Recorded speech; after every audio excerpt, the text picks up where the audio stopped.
As 2019 came to a close and the ASICS World Triathlon Team reached the end of its second year of existence in its current format, the athletes, coaches and leaders behind the project looked back over the crucial months of Olympic qualification. Comprised of 21 athletes in 2019, the team consists of a broad spectrum of experience. Some have their focus firmly on being one of the 55 men or women to make it to the Tokyo 2020 Olympic Games, while many of the younger members are looking to Paris 2024 or beyond.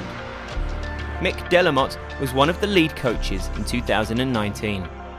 The aim of the program's probably got two tiers to it. Ultimately, we are trying to aid athletes to qualify for the Olympic Games, the next one being Tokyo 2020. But of course it's a development program as well, so we've got a 4-year plan and 8-year plan towards future Olympic Games, and we're developing athletes from that under 23 level up to an Olympic class athlete.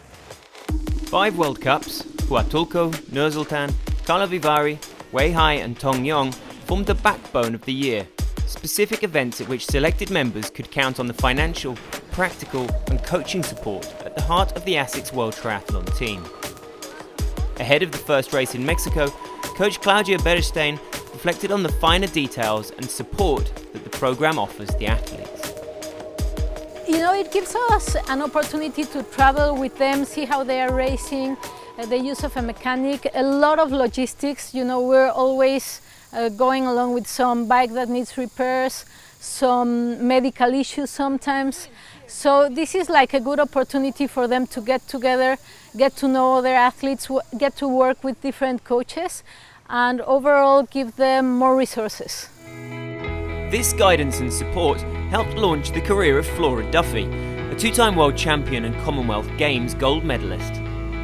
She was selected as part of the first development team back in 2006 and has single-handedly put the tiny nation of Bermuda firmly on triathlon's world stage. 13 years later, Erica Hawley represents a new generation following in her footsteps. To watch Flora and know that she has gone through similar processes like being part of this development team is truly inspiring, and it gives me a lot of hope for the future, and hopefully I can kind of similarly live up to her, yeah. Leslie Amat Alvarez is aiming to make history in Tokyo, with no Cuban triathlete ever having qualified for an Olympic Games before. She has made great progress over the last 2 seasons and will be aiming to qualify for the new flag position.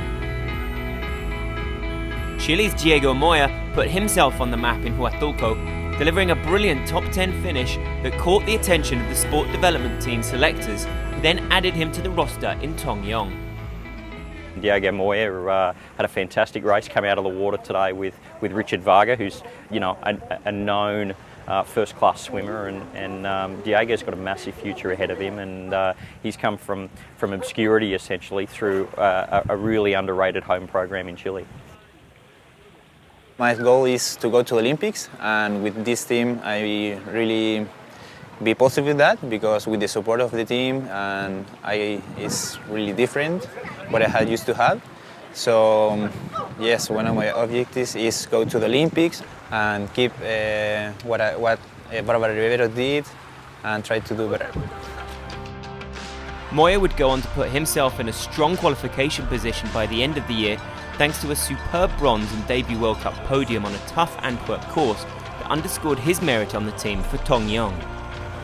The World Triathlon Programme in fact counts on not just 1 but 2 former world champions among its graduates.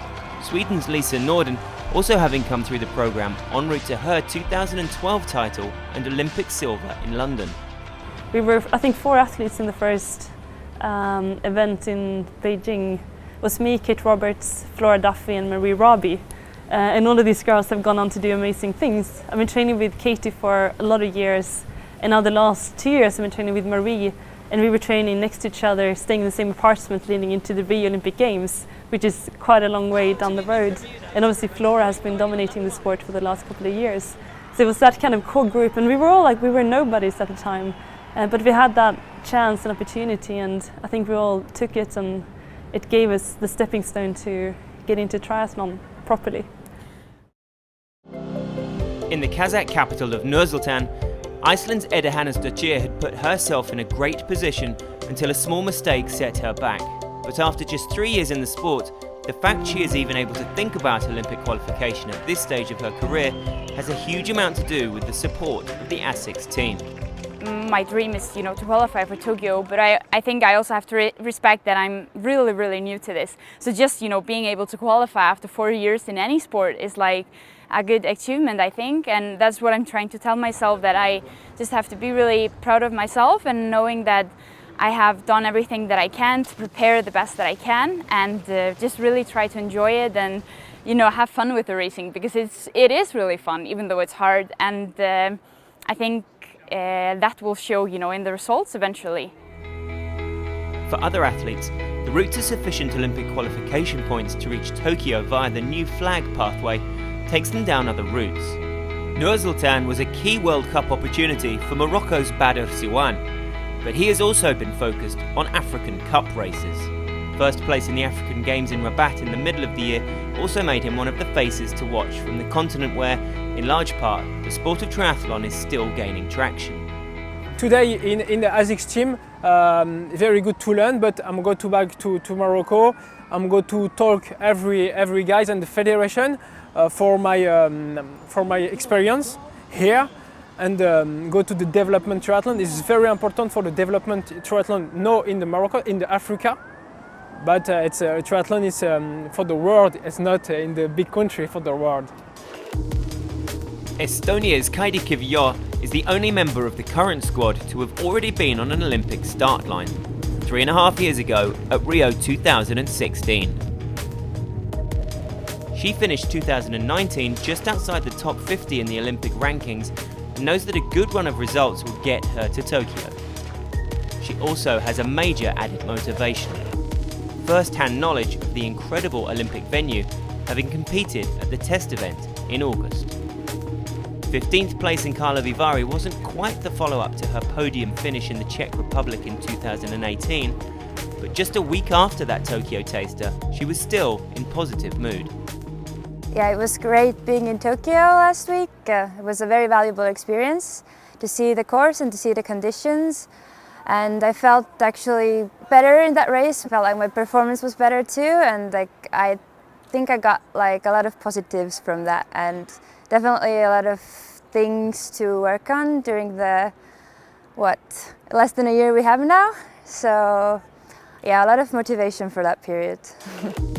The Karlovy Vary World Cup was also the debut for a new leader for the ASICS World Triathlon Team in the form of Spain's Vicente Beltran. The program is not just designed for developing the athlete's skills and knowledge, but also helping coaches from the sport's developing nations to come through and experience and learn from elite racing. One of the goals of the program is to provide the athletes, with the resources, with support and expertise advice, but as well to the coaches. So there's like two interventions. One comes, as I say, on the athlete side, and the other one goes on the coaches. So our goal pretty much is to be on site and becoming the eyes of those coaches that cannot be here, and then just give them feedback about what we see, the areas of improvement the athletes can have, and yeah, just to plan some interventions for the future to get the best performance out of the athlete. So it's all about the athlete. Qaeda Kiveat, Eda Hannesdottir and Chile's Macarena Salazar finished the season well in Weihai and Tongyong, while the experienced Ogden Stojanovic also rediscovered his consistency in both races, the Serbian hoping to make history by being the first triathlete to represent his country at an Olympic Games. Triathlon really doesn't exist in Serbian media. Not a lot of people know the sport and the history and everything. Actually, from before the London, my goal was to try to qualify. So it's like a long project, which lasts now for maybe 9 or 10 years. So I think maybe it's my last chance because I'm not getting younger. So yeah, of course, I'm 100% focused on that. My dream is to be in Tokyo, and I think this is going to help me to achieve that.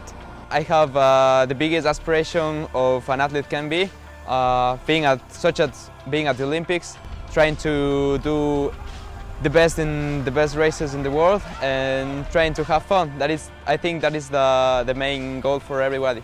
Working together with my partners and sharing the experience is the easy way to achieve my goal than going by myself. And also we share together and we motivate together to train and don't give up. I really need that support in my first race. I'm the youngest girl on the short list. I'm the youngest girl in the top ranked athletes. So that would really have been tough if I was alone. Actually, the main goal I have now is to be the first ever Arab to represent the Arabs in the Olympic Games with the Arabic as a mother language. So that's what we are looking for.